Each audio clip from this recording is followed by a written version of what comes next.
Money market instrument पढ़ के आए हो? बैंक टू बैंक कौन सा होता है शरत? Bank to bank, only bank to bank, call money. Large credit worthy companies कौन सी होती हैं? कौन सा इंस्ट्रूमेंट इशू करती हैं? रीजन? दो रीजन सिर्फ।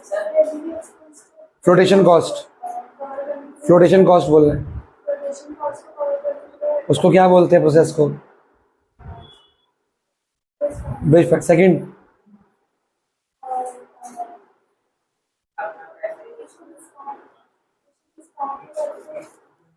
Second objective for issuing commercial paper, एक तो है कि to cover up the flotation cost, this process is called bridge financing.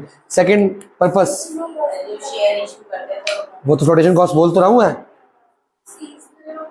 Seasonal and working capital requirement, board पे लिखा था ना मैंने, तो एक एक वर्ड याद होना चाहिए, ठीक है। अब भाई कवल तू बता, कमर्शियल बैंक और लोगों के बीच का इंस्ट्रूमेंट है?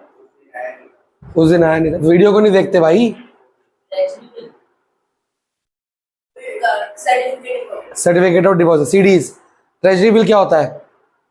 जल्दी।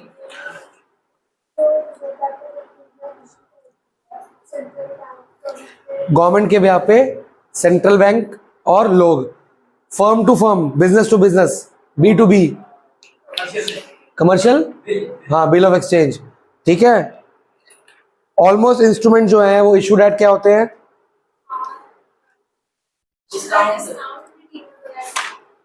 ये ऑन टिप्स चाहिए मेरे को सारा। क्वेश्चन पूछूं? एक केस स्टडी पढ़ूंगा, आपने बताना है कौन सा इंस्ट्रूमेंट है।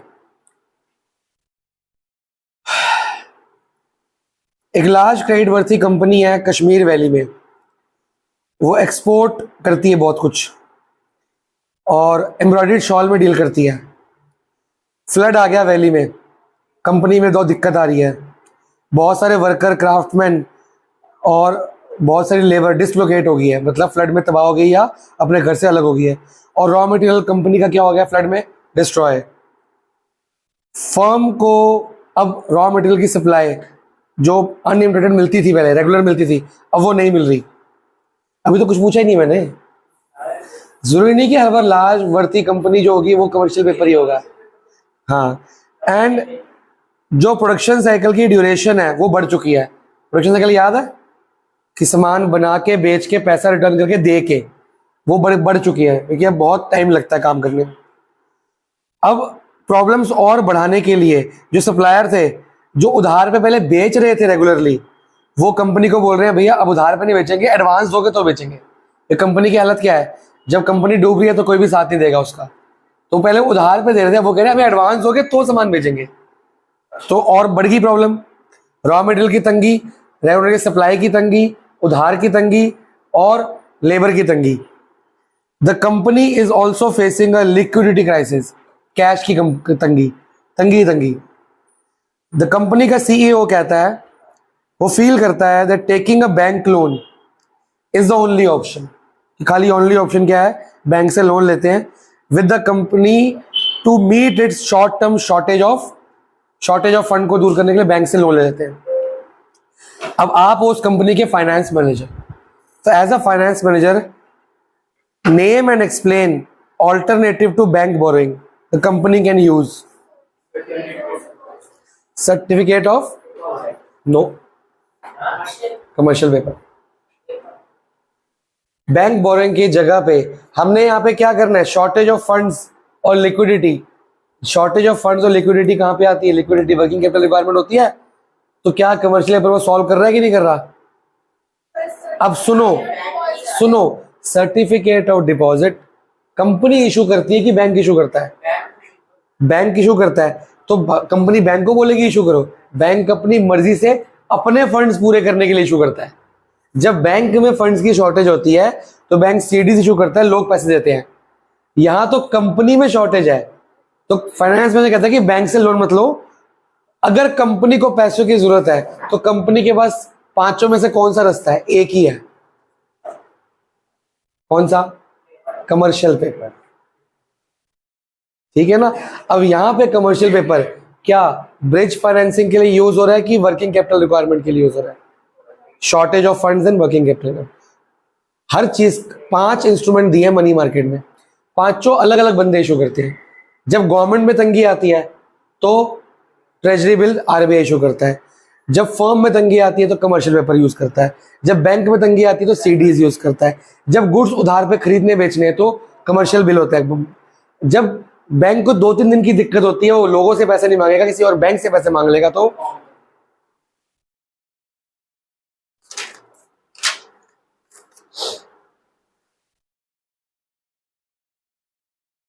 why is treasury bill also known as zero coupon bond?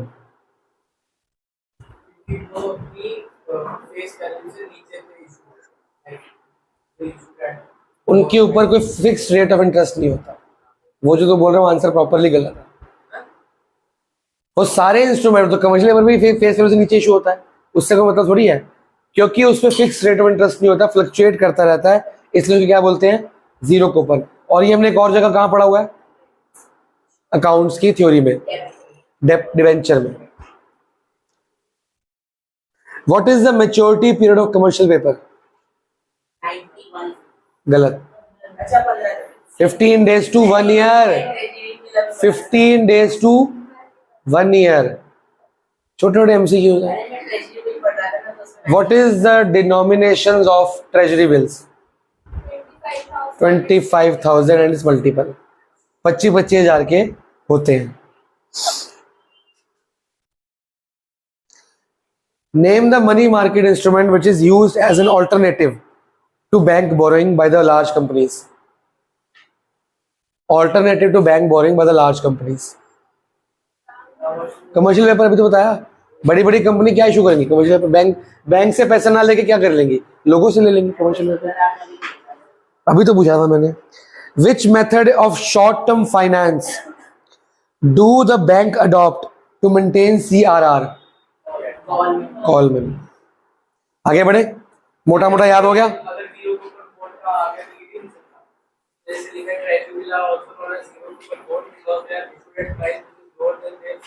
ये तो लिखना है और इसका फिक्स रेट ऑफ इंटरेस्ट नहीं होता। Cash reserve ratio.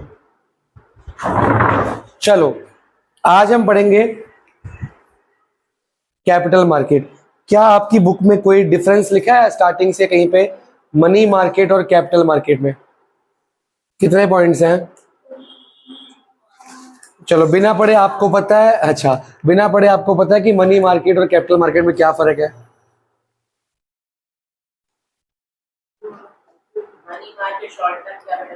मेन फर्क ये है कि मनी मार्केट आपको 1 साल के अंदर अंदर 15 दिन, 2 महीने, 3 महीने, 6 महीने या 1 साल से अंदर अंदर रिक्वायरमेंट ऑफ फंड्स पूरी करता है, बैंकों की, कंपनियों की, गवर्नमेंट की। कैपिटल मार्केट फर्म्स की, गवर्नमेंट की, सबकी करता है, लेकिन लॉन्ग टर्म की। ठीक है, पहला पॉइंट क्या लिखा आपके उसमें? Money market. और कितने पॉइंट से? 7 है। क्या इसमें बेसिस हैं साथ में? तो आपको बेसिस याद करने पड़ेंगे, क्योंकि क्वेश्चन जब आएगा, मिला नहीं, क्वेश्चन जब आएगा तो आपसे या तो डायरेक्टली पूछ लेगा कोई भी डिफरेंस बता दो, या बोलेगा differentiate between money market and capital market on the basis of ये। तो उस टाइम सिर्फ यही वाले पॉइंट आ सकते हैं। तो यहाँ आप रट के जाओ, लर्न करके जाओ, पक्का करके जाओ, तो ये करना पड़ेगा आपको। पहला क्या है बेस? मनी मार्केट में पार्टिसिपेंट कौन से हैं? आपको पता लग गया, बड़ी कंपनियां, bank, commercial bank, RBI, government.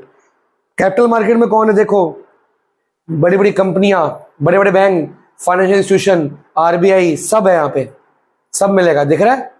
कुछ अलग लिखा है ये ना, बहुत बड़ी बड़ी कंपनी, फॉरेन इन्वेस्टर तक आगे यहाँ पे लिखा है ना।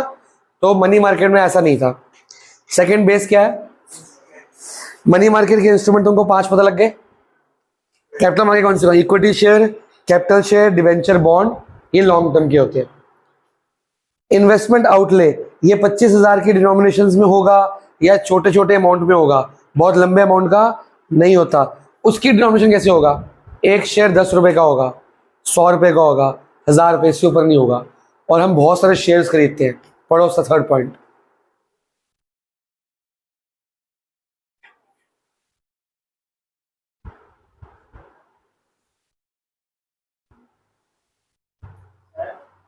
जैसे अंबानी का 2.5 से 1 लाख के फेस वैल्यू तो उनकी ऐसे हजारों में होती, उनको क्या फायदा?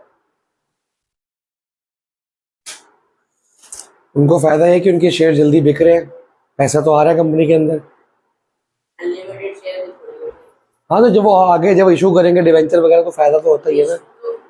बस गुडविल मेंटेन रहती है उनकी। है, हजारों या भी जाएगी। जब वो रीबैक लेंगे, बाय बैक ऑफ शेयर्स, तो भी वो 1000 रुपए में करेंगे। इसमें कंपनी को फायदा होता है। 1 लाख का शेयर 1000 में खरीद लिया, buy back of shares. RBI ने और एसएबी ने ये ऑप्शन दिया हुआ है बाय बैक का, कि अपने शेयर खुद बाय बैक कर सकते हो, और उसमें कोई कंडीशंस है, वो कॉलेज में पढ़ाई जाएंगी आपको। सर्टिन प्रॉपर कंडीशंस है कि ये कंडीशन पूरे होने के बाद ही आप अपने शेयर बाय बैक कर सकते हो। तो जो जिससे खरीद लो उसका भी नुकसान। कई लोग सरेंडर करना चाहते हैं ना, नहीं फिर कंपनी उसको एक्स्ट्रा, ये नहीं 1000 में लेगी और एक्स्ट्रा दे देती है पैसे। कंपनी को तो फायदा ही फायदा, कंपनी को खुद का शेयर वापस आ रहा है। अब कंपनी जब बाय बैक कर रही है, वो दोबारा से प्राइमरी इशू नहीं होगा, अब वो क्या होगा, सेकेंडरी इशू। फिर वो कंपनी सेकेंडरी मार्केट में जाके लाखों रुपए का खरीद सकती है, बेच सकती है, वहां से फायदा होता है। तो ये गवर्नमेंट ने ही बाद में निकाला था, कंपनी के रिक्वेस्ट में निकाला था कि हमारी कंपनी के शेयर बहुत हाई वैल्यू पे जा रहे हैं, हमें कोई बेनिफिट नहीं मिल रहा। तो गवर्नमेंट ने बोला कि बाय बैक का ऑप्शन ले आती है। कुछ लिमिट्स हैं इसके अंदर, क्योंकि फिर इसमें हेरा फेरी होती है, लोग खुद के शेयर ही खरीदने शुरू हो जाते हैं उस लालच में। तो गवर्नमेंट ने सर्टेन कंडीशंस रखी थी, वो कंडीशन अगर आप पूरी करते हो तो आप अपने शेयर बाय बैक कर सकते हो। बाय बैक करके अच्छे खासे दाम पे आप बेच सकते हो सेकंड हैंड मार्केट में। वो फर्स्ट मार्केट नहीं होगी, सेकंड हैंड मार्केट होगी, वहां से आप कमा सकते हो। पर वो कंडीशंस अगर आपने वो ओवरकम कर दी, वायलेट कर दी, तो जेल हो जाती है, बड़ा तगड़ा उसको चलाना है, क्योंकि फ्रॉड हो जाएगा इतना देखा जाए तो। फोर्थ पॉइंट, ड्यूरेशन एंड, यही है कुछ और है, वही ड्यूरेशन है, मेच्योरिटी पीरियड। इसकी ड्यूरेशन मैक्सिमम 1 साल की होगी, उसकी कोई ड्यूरेशन नहीं होती, लॉन्गी टर्म होती है, ठीक है ना। लिक्विडिटी, मनी मार्केट लिक्विड है कि कैपिटल मार्केट लिक्विड है, कैसे? 1 साल में हो जाता है। तो कैपिटल मार्केट में क्या लिखा हुआ है, ये भी लिक्विड है, पर ये इतना इजीली लिक्विड नहीं है। हायर डिग्री लिक्विडिटी इसमें है मनी मार्केट में, इमीडिएटली कन्वर्टेबल इनटू कैश है, without any legal requirements, without any paper work, कुछ भी करने की जरूरत नहीं है। पर यहाँ पे सेबी का अप्रूवल, आरबीआई का अप्रूवल, स्टॉक एक्सचेंज में लिस्ट करना, ट्रेडिंग करना, आपके पास प्रोसीजर है, आपके सिलेबस में ट्रेडिंग करनी। आज या परसों सिखाऊंगा आपको मैं कि अगर आप एक कंपनी खोलते हो तो स्टॉक एक्सचेंज में कैसे लिस्ट करते हैं, क्या क्या होता है, वो प्रोसीजर फॉलो करे बगैर आप इशू नहीं कर सकते शेयर। तो लिक्विड तो ये भी है, पर इतना हाईली लिक्विड नहीं है, इतना मनी मार्केट होता है। क्लियर है? आगे क्या है, सेफ कौन सा है? मनी मार्केट सेफर है, बड़ी बड़ी कंपनियां और बैंक इन्वॉल्व है।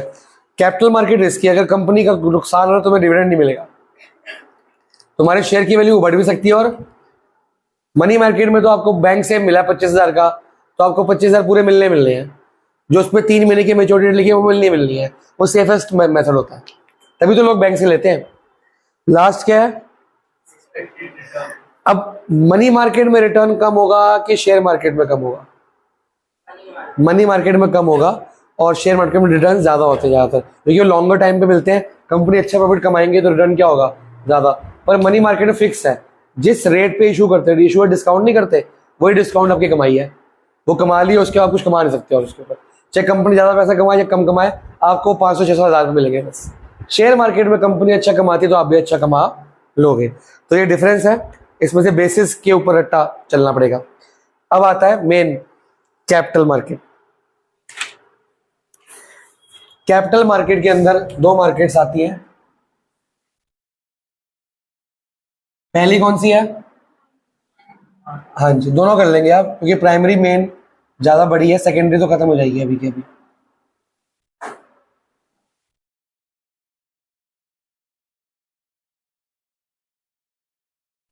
प्राइमरी और सेकेंडरी में आपको फर्क बता चुका अकाउंट्स के अंदर में, क्या फर्क होता है?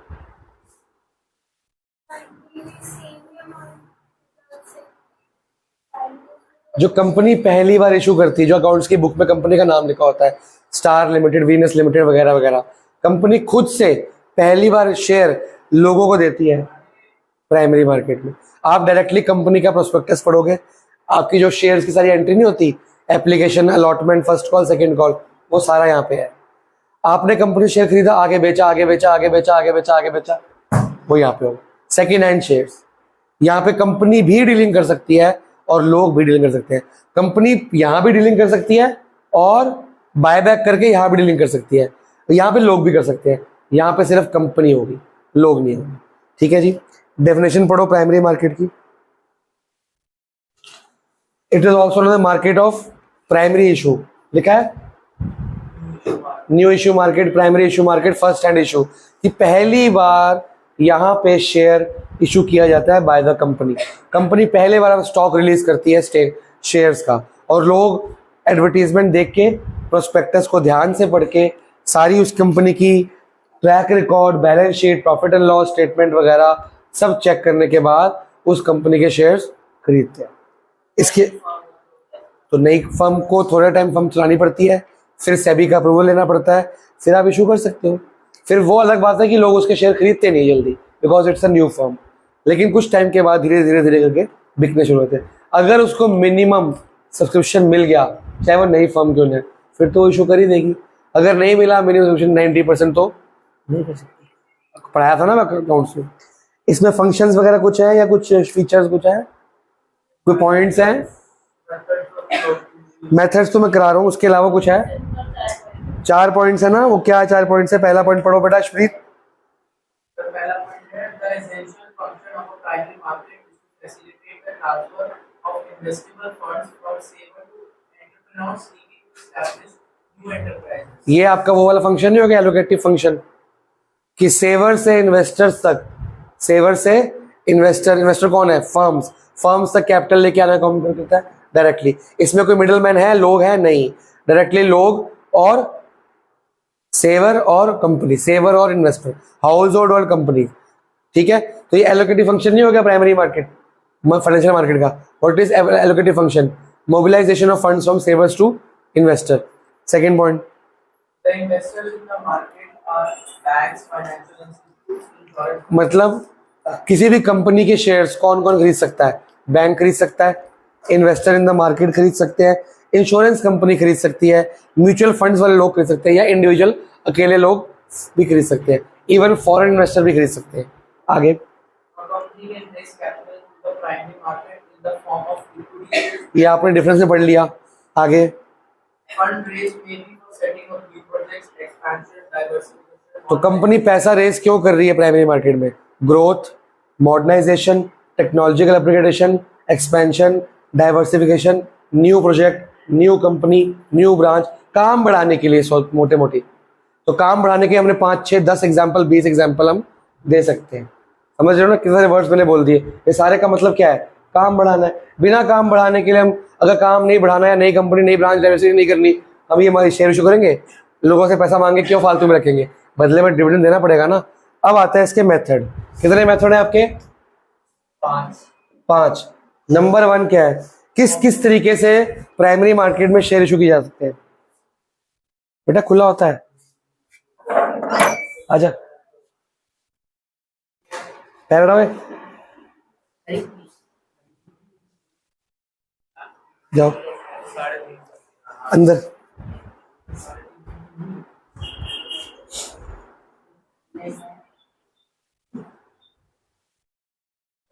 डोर बंद कर दे यार, डोर बंद।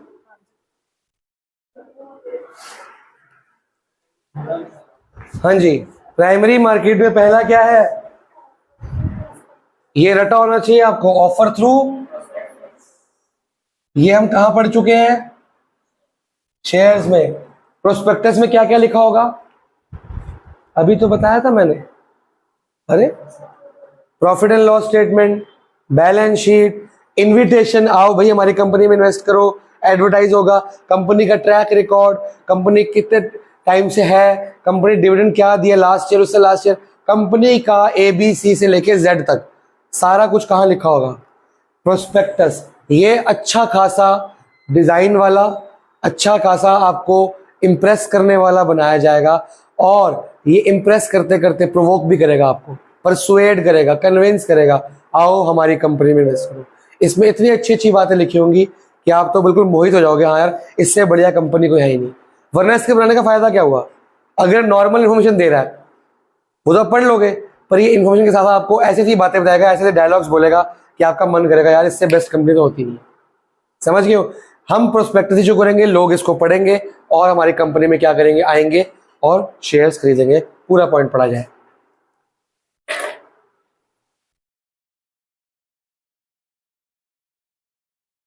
डायरेक्ट अपील लिखा होगा ये पे, या इनविटेशन, कुछ ऐसा लिखा है? इनवाइट भी होगा, अपील भी होगा। ये सारे वर्ड्स हैं मेन जो आपके आंसर में छुपे होने चाहिए। डायरेक्ट अपील, इनवाइट, एडवर्टीजमेंट, दिख गया? Provisions of companies act and SEBI, prospectus में वो सब छापना जरूरी है जो सेबी ने बोल रखा है और जो कंपनीज एक्ट 1932 ने बोल रखा है कि होना चाहिए। हाँ, आप एक्स्ट्रा कुछ भी छाप सकते हो, पर वो जो प्रोविजंस हैं वो आपको प्रोवाइड करनी ही पड़ेंगी, क्योंकि वो मेन प्रोविजन है जो कंपनी, जो इन्वेस्टर पढ़ेगा, जैसे statement of P&L, balance sheet वगैरह वगैरह। और कुछ लिखा है main point? The issues may be under written and must be listed on at least one stock exchange. Very very very important line. क्या है इसका मतलब?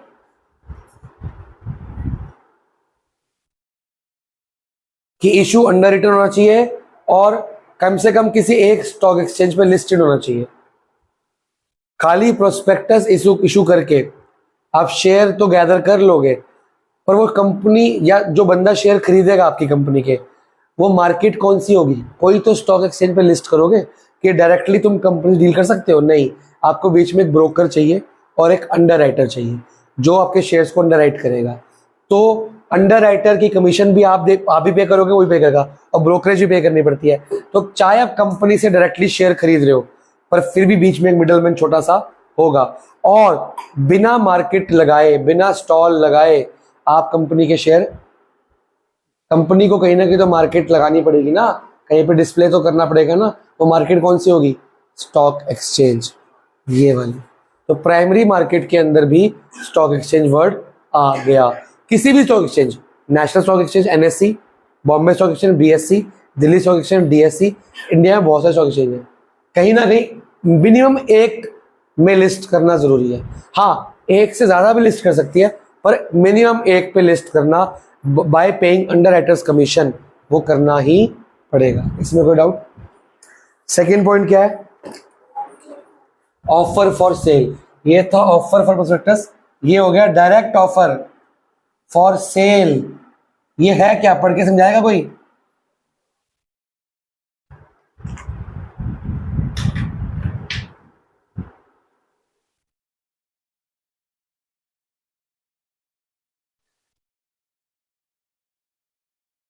बहुत इजी है।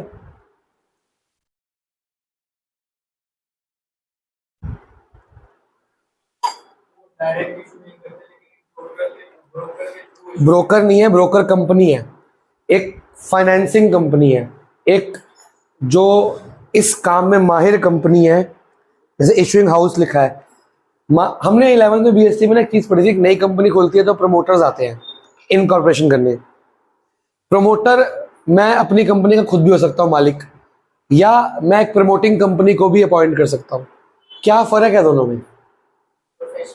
वो प्रोफेशनल है। जैसे मैं अपनी कंपनी का खुद ऐड बना के न्यूज़पेपर में दे सकता हूँ, या मैं ऐड एजेंसी को हायर करूँ, वो बढ़िया ऐड बना के देंगे, पैसे तो मेरे लगेंगे ज़्यादा, पर मेरा काम जल्दी हो जाएगा क्योंकि वो प्रोफेशनल है इस काम में। आउटसोर्स करना, तो मैं खुद प्रमोट करूंगा, 100 फॉर्मेलिटीज मेरे को नहीं पता, लेकिन प्रमोटिंग कंपनी को सारी फॉर्मेलिटीज पता है, वो मेरे को घर बैठे सारा काम करा देगी, मेरे को कहीं जाने की जरूरत नहीं पड़ेगी।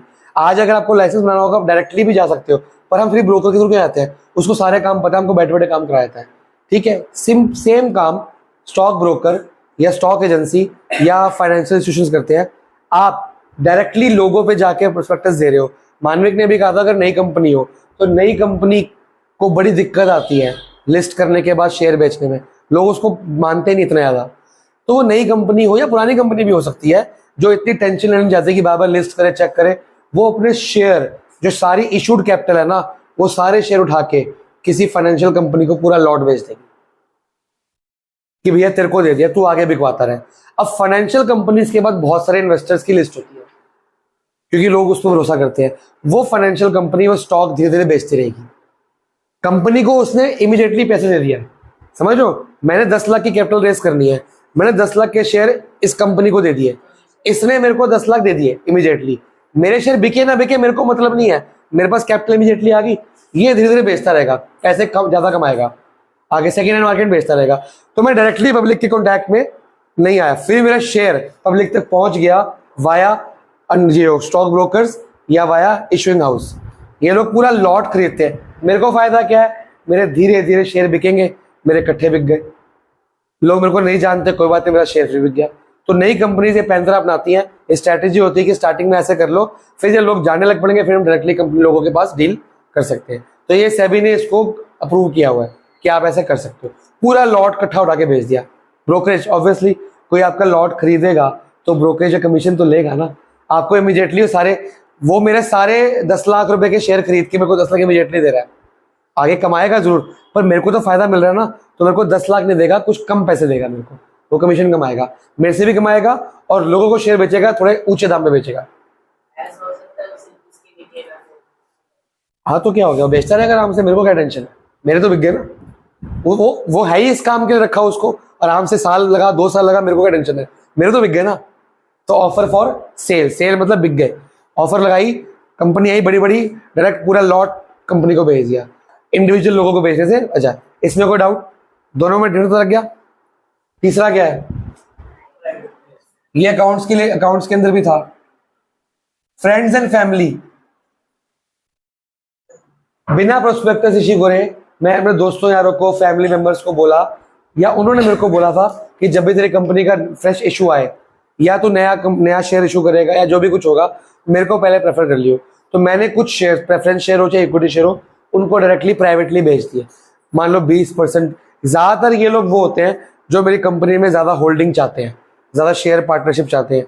10% 20% से ज़्यादा कम भी हो सकते हैं, पर ये मेरे जानकार है। अब ये मेरा जानकार है, ये प्रोस्पेक्टस मांगेगा मेरे से, ये स्टॉक मार्केट जाएगा, मैं इसको बोलूंगा यार तू तो घर का बंदा है, स्टॉक मार्केट जाके लिस्ट करा के क्यों खरीदता है, ब्रोकर को फी तू भी देगा मैं भी दूंगा, क्या फायदा। अगर मैं लोगों को बेचूंगा ना तो ब्रोकर दोनों से फीस लेता है, आपसे भी लेगा और मेरे से भी लेगा। तो कह रहा डायरेक्टली यार तुम मेरे को जानते हो, डायरेक्टली तो मेरे से लो ना, मेरे शेयर पड़े बेचने हैं, डायरेक्टली प्राइवेटली मैंने लोगों को बेच दिया। ये बड़ा लॉट भी हो सकता है, छोटा लॉट भी हो सकता है। ठीक है, पढ़ो पूरा का पूरा पॉइंट।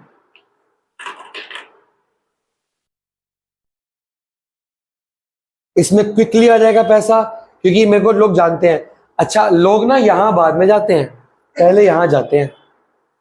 आप खुद सोचो, कल को आप एक यूट्यूब चैनल खोलते हो, आप पहले लोगों को अपील करोगे, अपने फैमिली मेंबर्स को अपील करोगे। तो पहले मैं नई कंपनी खोलूंगा तो कहाँ जाऊंगा, पहले यहाँ जाऊंगा ना, अपने दोस्तों वगैरह खोलूंगा, मैं कंपनी खोली है, मेरे को पैसों की जरूरत है तो मेरे शेयर खरीदो। जब ये लोग खरीदने हो जाएंगे, सब निपट जाएंगे, फिर मैं लोगों में जाऊंगा ना। ज्यादातर लोग पहले यहाँ जाते हैं। पढ़ो।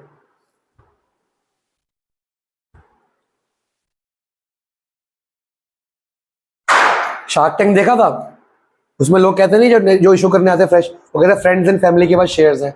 ये वो प्राइवेट प्लेसमेंट था, फ्रेंड्स एंड फैमिली। सबसे पहले लोग इसी को देते हैं। फ्रेंड्स एंड फैमिली में घर के दादाजी, नाना जी, हस्बैंड वाइफ सब आ जाते हैं, भाई बहन सब आ जाते हैं, इसमें दोस्त भी आ जाते हैं।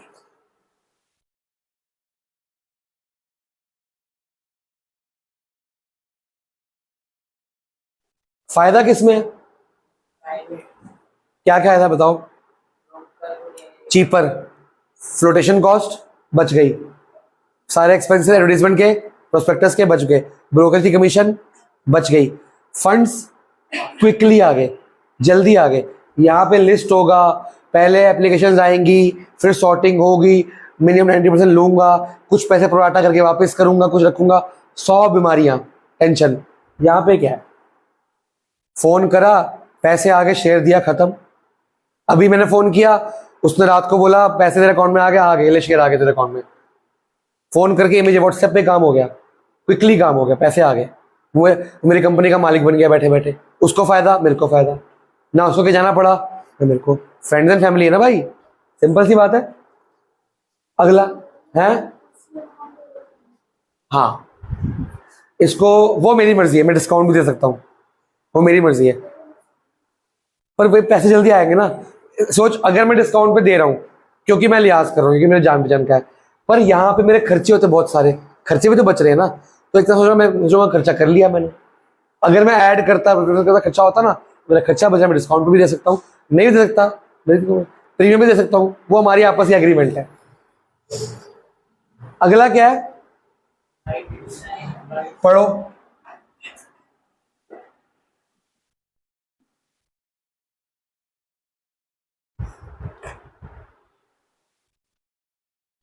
ये आपका अकाउंट्स का बहुत इंपॉर्टेंट क्वेश्चन है, सबके एग्जाम में आता है।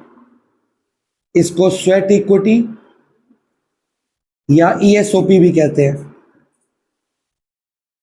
What is full form of ESOP? Employees stock option plan. Government ने, सेबी ने बोल रखा है कि जिस कंपनी के शेयर उस कंपनी के एम्प्लॉय नहीं खरीद सकते, अलाउड नहीं है। क्यों? क्योंकि इनसाइडर ट्रेडिंग हो जाती है, उनको अपने कंपनी के बारे में पहले से पता होता है, तो पहले से खरीद बेच के मुनाफा कमा लेते हैं। पर अगर वो ऑनेस्टी से काम करना चाहे और मेरी कंपनी बहुत अच्छा प्रॉफिट कमा रही है, मेरे एम्प्लॉयज कहते हैं यार हम क्यों नहीं अपनी कंपनी के शेयर खरीद सके, लेकिन मेरी कंपनी अच्छा कमा रही है, तो गवर्नमेंट ने कोटा रख दिया, इतना % ईएसओपी एम्प्लॉयज को आप दे सकते हो। तो अगर आपकी खुद की कंपनी के एम्प्लॉयज आपकी कंपनी में इन्वेस्ट करते हैं, उनको फायदा क्या, एक तो उनको सैलरी मिलनी है, प्लस एक्स्ट्रा क्या मिलेगा, डिविडेंड। और अगर शेयर की वैल्यू बढ़ जाती है तो वो सेकंड हैंड मार्केट में जाके वो कमा भी सकते हैं, ठीक है ना, स्पेकुलेशन कहते हैं उसको। तो खाली वो कोटा ही उतना % कोटा ही आप ईएसओपी में बांट सकते हो जो सेबी ने रजिस्टर कर रखा है। आप अपनी मर्जी से सारा कुछ एम्प्लॉय को नहीं दे सकते। स्पेशल प्लान के according, employ stock option plan के अकॉर्डिंग हम राइट्स इशू या स्वेट इक्विटी कर सकते हैं। फाइनेंशियल इंसेंटिव में पढ़ा था हमने, याद है मोटिवेशन कैसे पढ़ा था? Stock option, stock option. कौन? अगर उसका पुराना खरीदेगा तो यहां से लेगा ना, फिर वो तो लंबा तरीका है ना। अगर मेरे एम्प्लॉय को लेना डायरेक्टली ले सकता है वो, तो बिना ब्रोकर के पास जाए, मेरे को बोलेगा सर मेरे को आपके शेयर चाहिए, आप चेक करो क्या ईएसओपी के अंदर कोटा बचा है, मैं बोलूंगा 3% बचा है, कह रहा है 1% मेरे को दे दो। अब वो 1% मालिक बच गया, 2% फ्री बचा हुआ है। कुछ कोटा होता है, उस कोटा के ऊपर आप ईएसओपी नहीं बेच सकते, बस उतना ही बेच सकते हो। ये भी अपने शार्क टैंक में देखा होगा, ईएसओपी वाले लोग भी आए थे कि हमारा इतना % फ्रेंड्स एंड फैमिली है, इतना % ईएसओपी हमारे एम्प्लॉयज ने ऑलरेडी लिया हुआ हमसे, क्योंकि एम्प्लॉयज भी तो खरीद सकते हैं हमारी कंपनी के शेयर।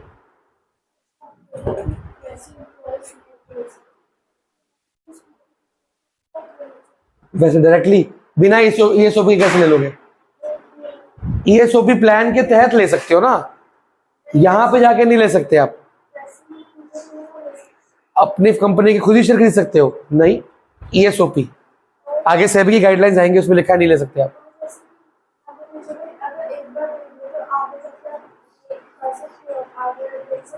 हाँ, वो शायद ना हो, वो बता दूंगा तेरे को अभी, लेकिन ये जरूर है वैसे आगे बिकते हैं, कोई दिक्कत नहीं है, लेकिन ईएसओपी के तहत ही ले सकते हैं। आपने अकाउंट्स की, अभी मैं मार्क करा दूंगा अकाउंट्स की बुक में, जहाँ पे चैप्टर खत्म होता है वहां इसकी थ्योरी दी हुई है, प्रॉपर थ्योरी है, और वो एग्जाम में आती है स्वेट इक्विटी, और वो मेरे टेस्ट में भी आएगा ही आएगा। ठीक है जी, पढ़ लिया पूरा?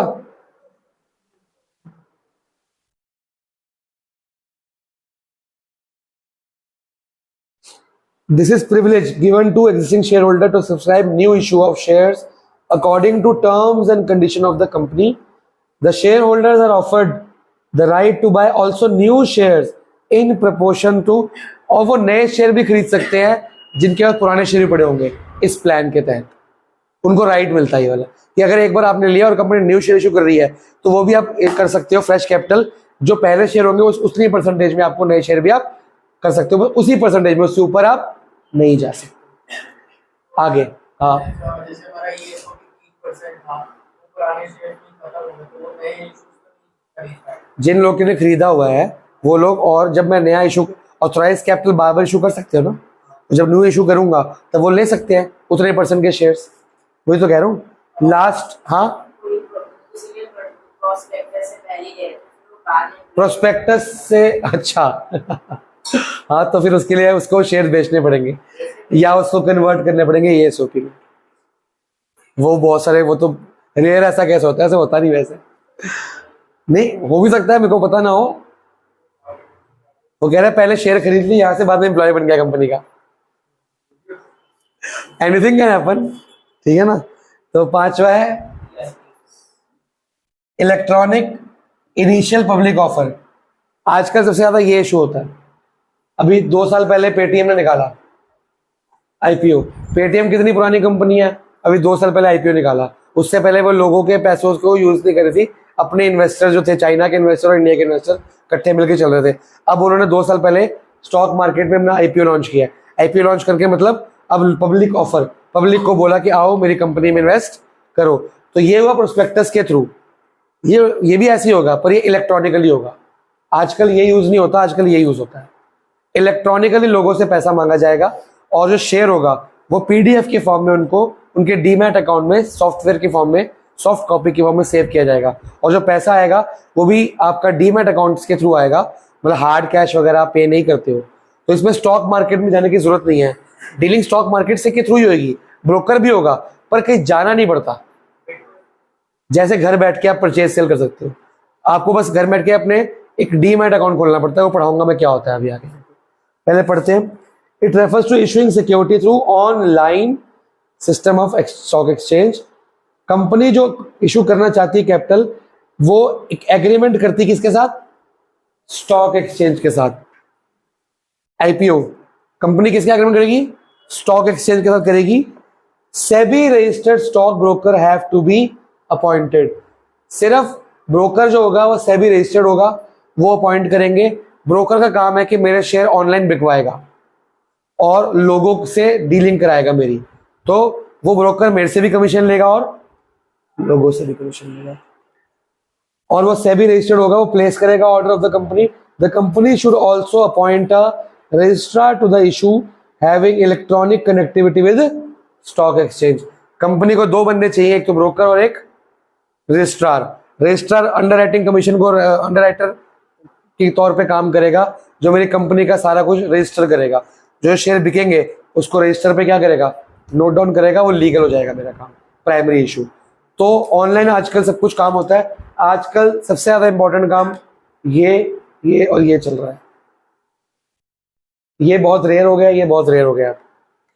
ये प्रोस्पेक्टस इशू होता है, पर ये अब स्टॉक मार्केट की जगह कहाँ होता है इशू? ऑनलाइन ब्रोकर के पास। ऑनलाइन ब्रोकर से हम प्रोस्पेक्टस ले सकते हैं। आजकल पीडीएफ फॉर्मेट में होता है तो खर्चा बच जाता है।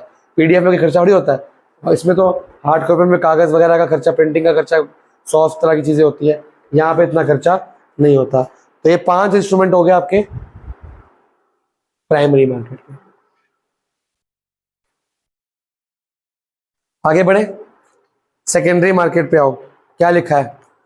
प्राइमरी मार्केट में कुछ और है क्या? चलो, सेकेंडरी मार्केट का दूसरा नाम क्या है? फिर भी कंपनी को पहली बार ये सारे इशू करने के लिए, खासकर ये और ये 3 चीजें इशू करने के लिए कहां जाना पड़ेगा? इसमें नहीं जाना पड़ेगा, 2 में जाना पड़ेगा। ठीक है ना? Stock broker, stock exchange, stock के थ्रू ही डीलिंग हो पाएगी। जब तक मैं अपनी कंपनी को लिस्ट नहीं करता, कहां पे लिस्ट करना पड़ता है?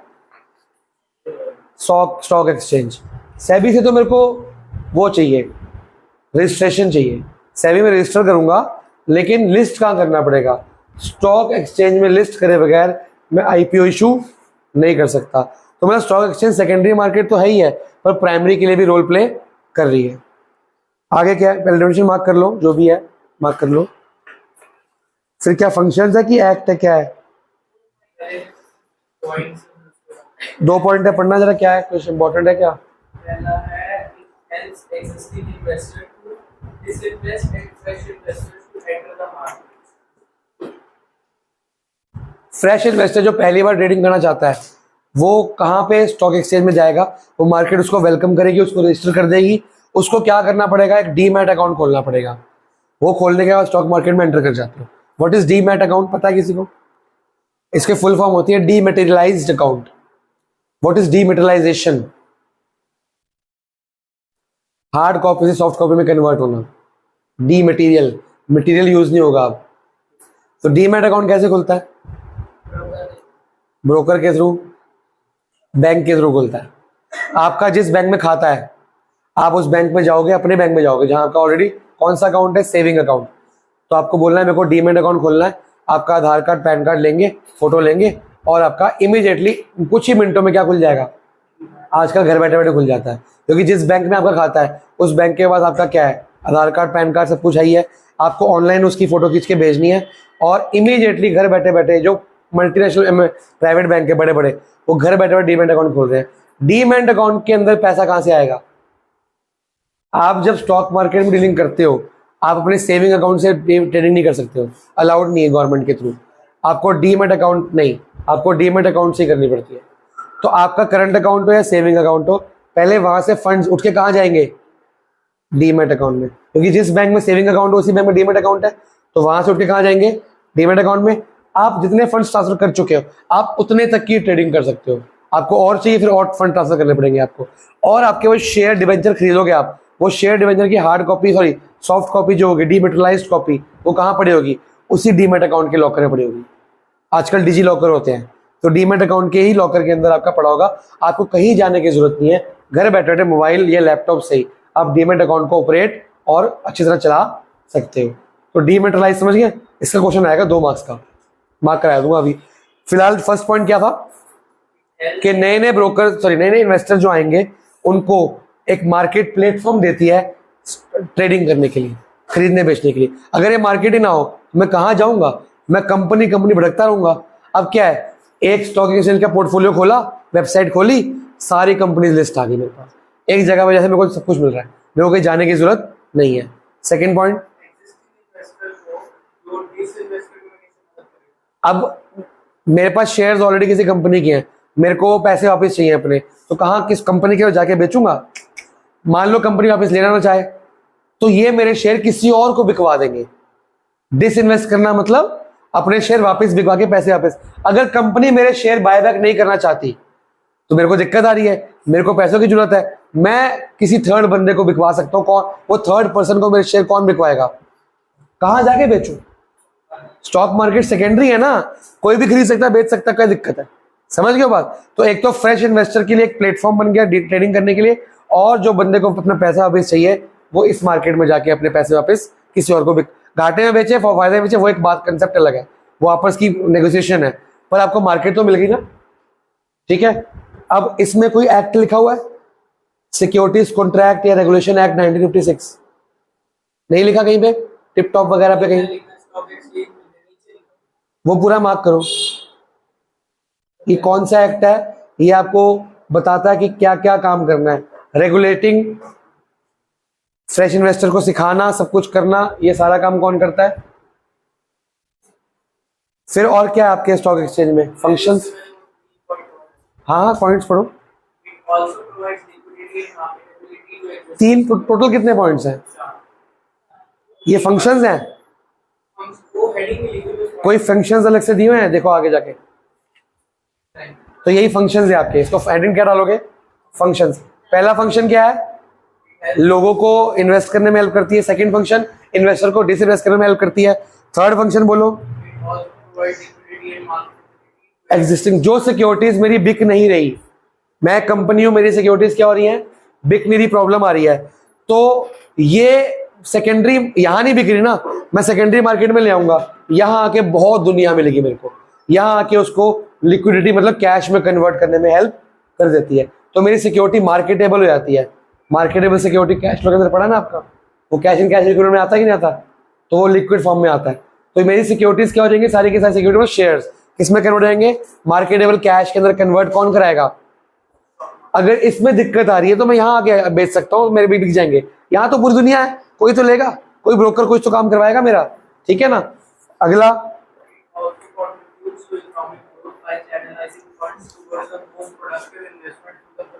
इकोनॉमिक, ये इसको BQ मार्क करो, ये अलग से पूछा जा सकता है।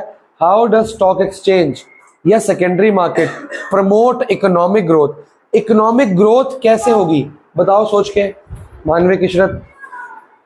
स्टॉक एक्सचेंज की वजह से इकोनॉमिक ग्रोथ कैसे हो रही है? आप एक पहले बात बताओ मोहतरमा, आपका मेरे साथ कोई सिलेबस इनकम्प्लीट रह गया कि सब कर लिया हमने? पिछले 5 चैप्टर्स हो गए कंप्लीट, मेरे से पढ़ाने वाला काम हो गया, मतलब मेरा भी काम नहीं था साहब, सब कवर अप हो गया, बस टेस्ट चूस रह गए थे, बस मतलब पढ़ाने वाला काम खत्म है, सब रेडीमेड पढ़ा है। रिपोर्ट में अच्छे नंबर लाएगी ना, जैसे अभी लाए थे मिड टर्म में, आ जाना चाहिए ना। जैसे गाइड करता हूँ वैसे पढ़ते रहिए। अभी तो यूटी पे ध्यान दे। मैं कल हैरान हो गया, आज तेरा हिंदी का एग्जाम था, तू रात को 10 बजे तक यहाँ बैठी हुई थे। पढ़ के आई। तू मेरे पास कितने बजे आई थी? 6:30। 6:30 से 9:30 तो यहीं बैठी हुई थी। तेरा हिंदी का पेपर आज था। हाँ, मेरा ऐसे चला गया, कौन अच्छा कर, चला गया। वो मैं ऐसे करता कौन है? मेरा अच्छा गया पेपर, पढ़ के आई थी। अब कौन सा है? अभी मैथ्स है, मंडे को। सीधा मैथ्स का पेपर है। तो ये आ रहा है, क्या आ रहा है? स्टैट्स आ रही है और बस 8 चैप्टर। हाँ तो पहले स्टैट्स को निपटाओ, ट्रिगो तो खत्म ही नहीं होती कभी। ठीक है, हाँ जी। Cash flow cash flow economic growth, cash, economic, पूरी इकोनॉमिक कैश फ्लो मेरी कंपनी का होगा। वर्ड उठा के ले आया यहाँ से, यही करता है एग्जाम में भी। मैं पूछ रहा हूँ how does stock exchange helps to economic growth. Economic growth में तो कहाँ जाना पड़ेगा? इकोनॉमिक्स में जाना पड़ेगा। 40 मार्क्स का टेस्ट बनाया इससे रूल का मैंने आपका। कितने मार्क्स का?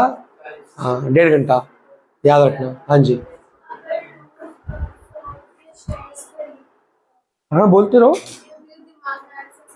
भूल गई। अगर एक कंपनी के स्टॉक बढ़ते हैं, जो कंपनी अच्छी है उसके स्टॉक बढ़ेंगे तो करेंगे, डेवलपमेंट हो रही है स्टॉक की होती है।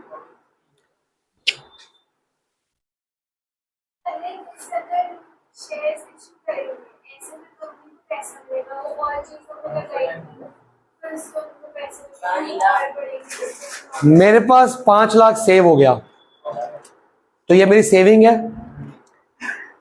इकोनॉमिक कब ग्रोथ करेगी? जब ये सेविंग रहेगी, या सेविंग इन्वेस्टमेंट में कन्वर्ट होगी।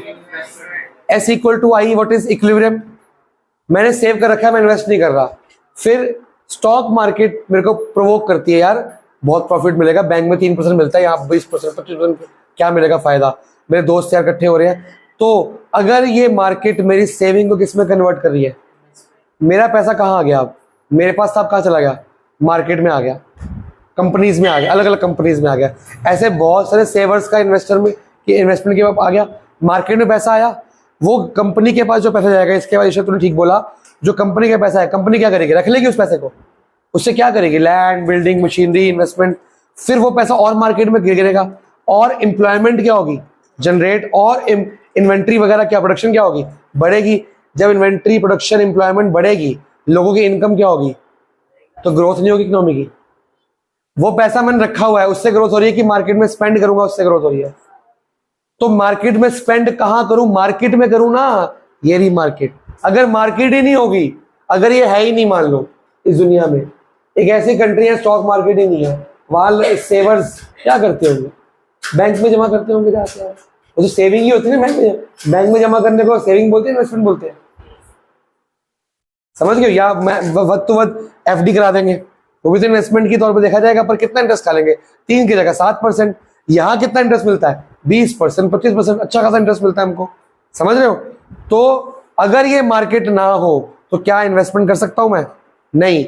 और इन्वेस्टमेंट नहीं होगी किसी कंट्री में, तो इकोनॉमिक ग्रोथ इज पॉसिबल नहीं है। ठीक है, तो फ्रेश इन्वेस्टर के लिए अच्छा प्लेटफॉर्म, ओरिजिनल इन्वेस्टर के लिए रीसेल के लिए प्लेटफॉर्म, और कंपनी को पैसा चाहिए, कंपनी यहां जा सकती है। और लास्ट पॉइंट जो बड़ा, इकोनॉमिक ग्रोथ। इसके अलावा और कोई पॉइंट है? 4 हो गए। Securities are traded, cleared and settled within the regulatory framework prescribed by SEBI. क्या क्या फिर से बोलियो? हाँ, पढ़ो सही कर रहा है। Securities are traded, Securities are traded, cleared and settled within the regulatory framework. With in the regulatory framework of SEBI. मतलब क्या हुआ? सेफ्टी। यहां जो भी डीलिंग करोगे वो क्या है? सेफ। क्या है वो? Safe. तो कितने कितने पॉइंट मिले आपको? बताओ जरा। पहला पॉइंट क्या मिला आपको? Fresh investor. हेडिंग बना लो अपने आप कि फ्रेश इन्वेस्टर्स के लिए एक मार्केट है, प्लेटफॉर्म मिला। डिसइन्वेस्टमेंट, अगर एग्जिस्टिंग इन्वेस्टर को डिसइन्वेस्टमेंट करनी है, वो दोबारा कहां जा सकता है? उसके शेयर वापस नहीं बिक रहे, यहां बिक जाएंगे। तीसरा, फंड्स फॉर कंपनीज या लिक्विडिटी, दोनों आ जाएगी। कंपनी को फंड चाहिए, कहां जाएगी? स्टॉक मार्केट में। चौथा हमने क्या पढ़ा? इकोनॉमिक। हेडिंग डालते रहो बेटा, याद करने में दिक्कत नहीं आएगी। 5वां पॉइंट क्या लिखा? सेफ्टी, क्योंकि it is regulated by SEBI. यहां जितने भी ब्रोकर होंगे वो सेबी रजिस्टर्ड होंगे, भाग तो पैसा देके भागेंगे नहीं। जितनी भी कंपनी होंगी वो सेबी रजिस्टर्ड होंगे। इवन अगर आपने इन्वेस्टमेंट करनी है, आपको पहले सेबी का क्या चाहिए, प्रायर अप्रूवल, आप इन्वेस्टमेंट नहीं कर सकते। आपका डीमेट अकाउंट जो खुलेगा ना वो सेबी के थ्रू खुलेगा, बिना सेबी की खुलेगा ही नहीं, परमिशन आपको किसकी चाहिए, ठीक है ना। तो सेफ सिक्योर हो गया। और stock exchange क्या, stock exchange is an institute which provides a platform for buying and selling वो तो यहाँ पे आ गया, प्लेटफॉर्म हो गया। और पैराग्राफ है एक, तो आपको ये प्लेटफॉर्म मिल गया दोनों को, देखो ये तीनों के लिए आ गया, बल्कि ये तीन जगह पे क्या मिल रहा है मेरे को, प्लेटफॉर्म मिल रहा है ना, ये प्लेटफॉर्म है मेरा। एक ना एक पॉइंट है मेरी बुक में, ये एनसीईआरटी के थ्रू आया है, spreading of equity cult. Equity cult, cult क्या होता है, ट्रेंड, बिहेवियर, फैशन। एक इक्विटी शेयर में इन्वेस्टमेंट का कल्ट प्रचार कौन करता है, स्टॉक मार्केट। लोग एक दूसरे को देख देख के इस ट्रेंड को फॉलो करना शुरू हो जाते हैं। अरे तूने लिया, तूने बहुत कमा ली, मैं भी खरीदता हूँ, मैंने खरीदा तू भी खरीद, एक दूसरे को बता के रेफर करके इक्विटी का क्या बन जाता है, कल्ट। कहीं पे लिख लो ऊपर स्प्रेडिंग, इसको लिखो स्प्रेडिंग इक्विटी कल्ट, इसका मतलब है ट्रेंड।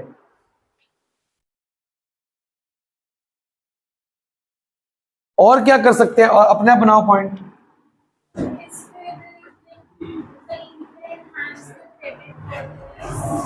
हाँ वो भी कराता हूँ। स्पेक्यूलेशन कर सकते हैं हम।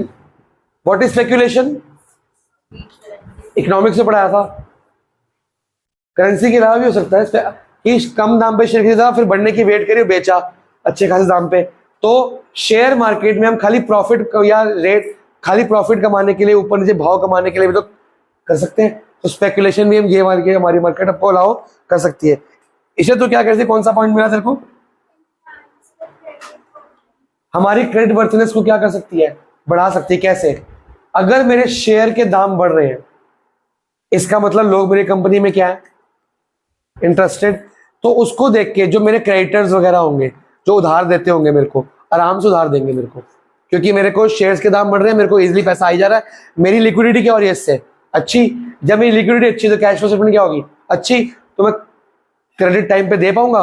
तो इक्विटी की वजह से मेरा डिवेंचर लेना या लोन लेना या उधार लेना क्रेडिटर से, वो क्या हो जाएगा, शॉर्ट हो जाएगा, ठीक है। और ये सब पॉइंट बेटा बुक से बाहर सोचा करो, अपने आप बना लो।